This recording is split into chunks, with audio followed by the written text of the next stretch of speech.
Welcome to Chez.com, a kids website that allegedly existed in the early 2000s. This is another series in the genre of digital horror, analog horror's most modern counterpart. By the way, watch my last video on that please. Out of all the series I've covered so far, this one is also definitely the most underrated. I'll be covering the first 8 episodes with a special guest, and that same special guest will finish things up on their channel where I'll be featured. Link below.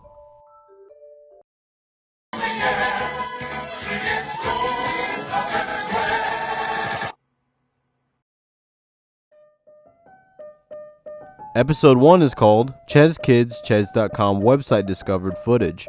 Rare. Lost media found. The description just consists of the creator asking for any additional info on the website to be sent to their social media or Gmail, which, speaking of their social media, we'll be back there later.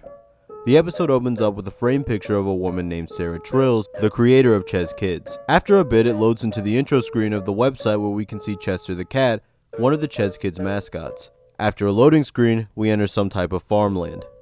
The person recording ends up leaving instead of interacting with the buildings there.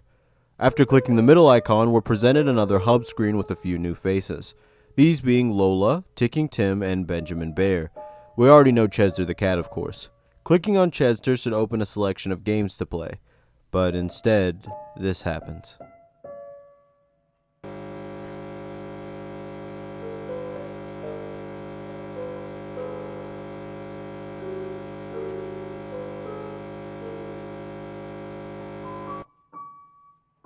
It ends off with the song that I used part of earlier. So far, this feels like a very new and oddly nostalgic experience. Based on the picture frame error, there may be an issue involving the creator though. The second episode begins in the hub world. We're then shown an image of Chester the cat's selection of games for the first time. They click on a game, which seems to be some type of book reading game for kids. They click on a book, and we find out the title is Trouble on Mayhill Farm.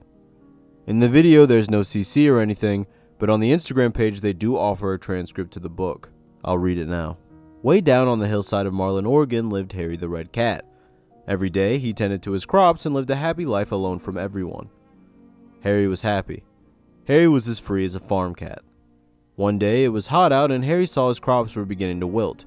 He panicked and worried that all his hard work would be for nothing. All his berries gone. All his carrots gone. All his flowers and peas gone. It was now or never. Harry knew that without rain he couldn't grow, so he thought until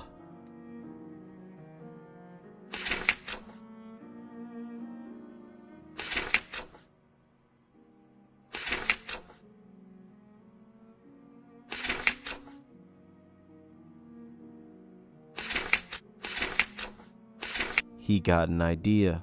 To save his crop, Harry would have to take the water from his water heater inside his little house and cover his farm in the water. Sure, it's boiling, but it has to work, right?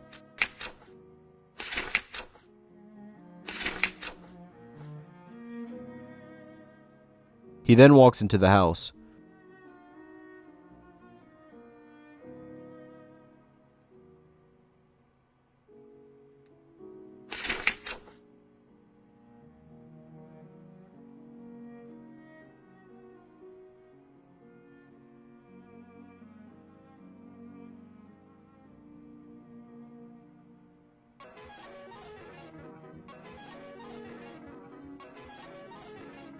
Suddenly, everything goes insane and then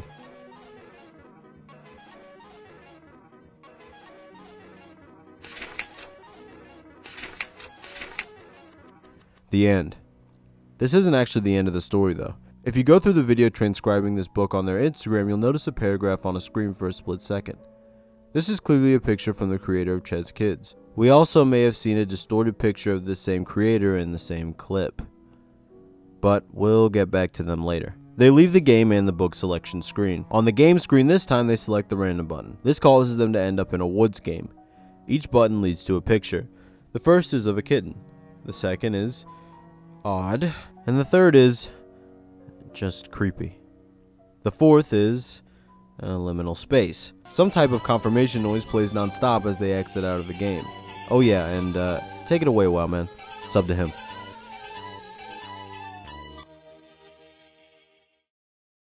In the third installment in the series, the title of the episode is called Chez.com Forest Adventure Footage.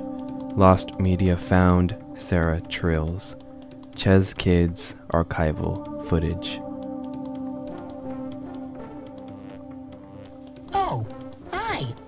I haven't seen you around. Can I tell you something on my mind? And you gotta promise not to tell anybody. And if you do recall from the first episode, there was a framed picture of a person named Sarah R. Trills, meaning that this footage somehow connects to the disappearance of a person that went missing, named Sarah Trills. The first shot in the video is of a house in the wilderness, saying above it, "Enter."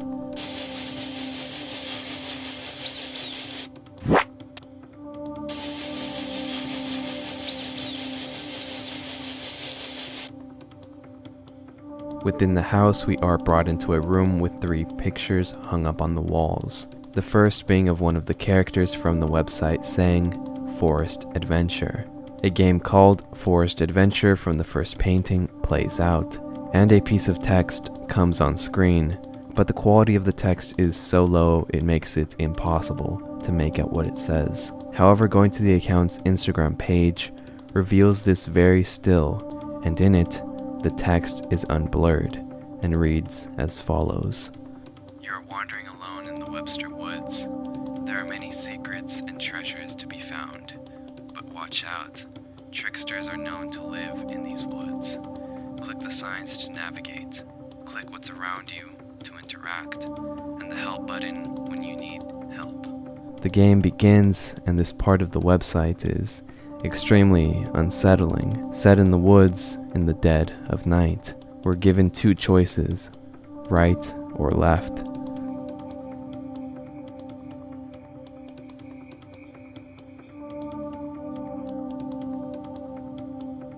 Once again, another choice is bestowed onto the player, this time going into what looks like a cave entrance. The player chooses right.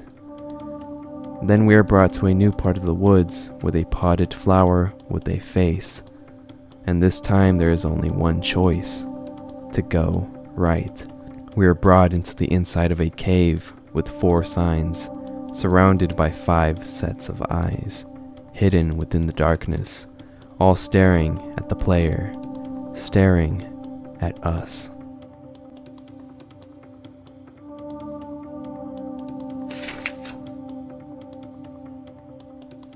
A missing poster is shown to the player, a face with 2 antennas, blacked out eyes, and a grin smudged across the face. And at this point it becomes clear that whatever is going on with the website was not designed for children, or maybe something much more cynical is going on. Leaving the cave brings us back into the woods, where footage plays out of someone exploring this part of the woods in real life. A live recording of someone traversing these woods, and turning on the closed captioning reveals a piece of dialogue.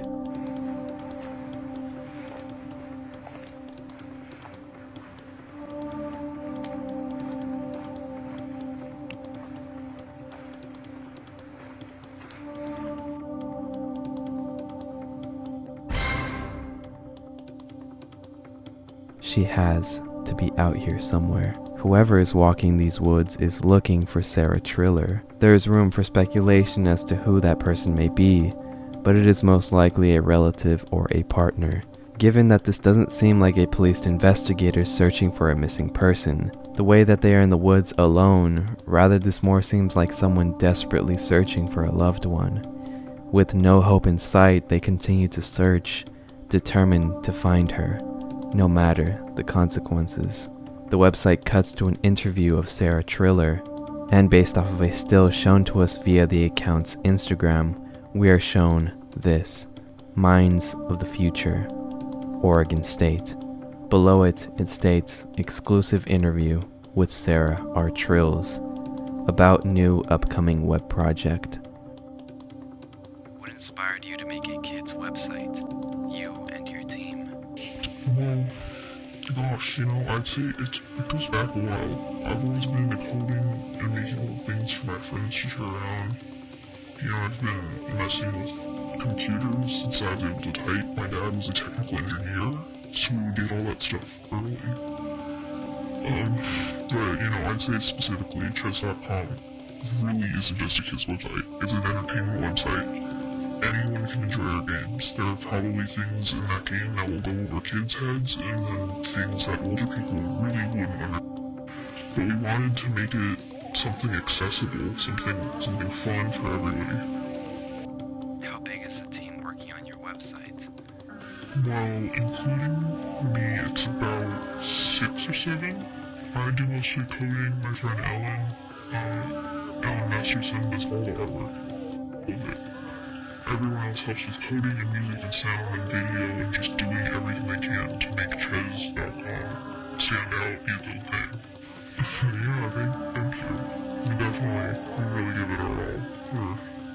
All of us pouring our blood, sweat, and tears into it. At the end of the segment, it becomes clear that Sarah is the creator of Chez.com. However, something that struck me as odd in the interview is that Sarah felt the need to include that Chez is in fact not solely a children's website, saying that anyone can enjoy it, meaning that they intended on adults picking up the game, which is strange because the website is very much, it kind of looks like ABC Mouse. I don't think most adults are logging on to ABC Mouse on their free time. I could be wrong though, maybe ABC Mouse is the place to be. I don't know. Regardless, it makes you think about the disturbing footage we've already seen thus far. Was this unsettling footage placed within the website as a way to intentionally traumatize children? Or was it the website simply glitching out? Regardless, it would make a good excuse for Sarah to hide behind that statement if any parents complained about the site, saying the site isn't just made for kids.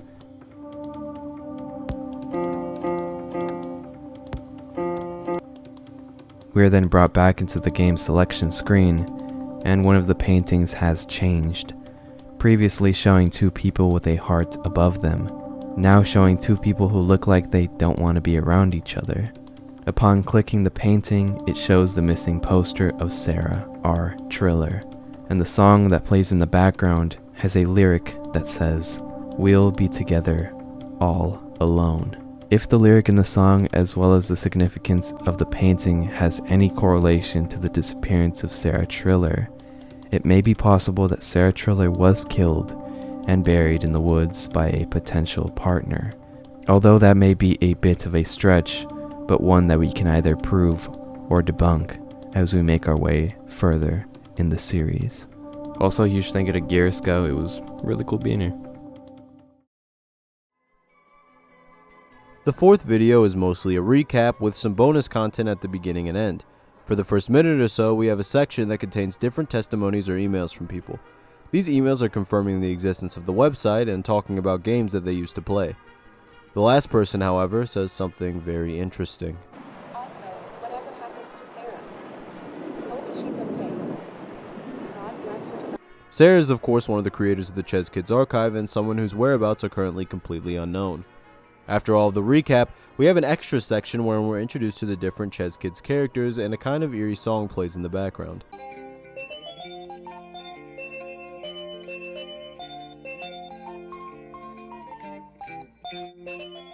It's all going normally until it shows a picture of Woodsy Worm and the music distorts and gets much louder. If you remember, Woodsy Worm is currently missing, just like Sarah. In Happy Birthday, we start on the intro screen to a birthday game that says, "It's Lola's birthday and Chester and his friends are planning a huge birthday bash. Only problem is, a big windstorm came by and took all of Lolly's gifts. Can you find them before she gets into the surprise party?" Before being put into a cafeteria with cake on the table. And if you wonder how I figured that out, check Wowman's video on the last episode. Suddenly the room gets darker and the music stops, and then it brightens up again. I don't really have much to say about this one, but maybe the game was made for a specific person. I'll just include the next video while we're at it, since otherwise this segment would be too short. In Sticking Your Nose, it's completely silent at first before a screen saying, "You found a secret surprise," fades in. I can't imagine the secret will be good. Chester stares at the viewer as the rest of the screen goes black and the music goes silent. Suddenly, even Chester disappears. I can't really tell what the object in the background is, but it could be a distorted picture of Sarah. Alright, maybe I should add one more here. Top 10 Excerpt is a video reminiscent of Top 15s or Dark 5 videos. It even has the typical Kevin MacLeod music. The narrator begins by saying that a user who wants to remain anonymous sent this next subject to them. As he's describing the website, we notice immediately that the quality of at least one of these images is actually not too bad. I wonder where he got it from. They go on to say that the two developers of the site have disappeared off of the face of the earth, and people who played the games on the site said it was buggy and low budget. The two developers clearly tried, but with two people you can't do much perfect, especially back then. It was strangely deleted in mid-2004. We see another high quality image of Chester. The narrator just asked the viewer to leave their thoughts in the comments below. He's suddenly cut off and a distorted image of Sarah shows up on screen. Very unnerving to say the least. The only question I have is, who exactly could this anonymous person be, and why did they have higher quality images of certain ChezzKids assets? In Nice Job, we see someone in a decently high quality room. They click the gift under the table and Chester shows up. Hey, nice job!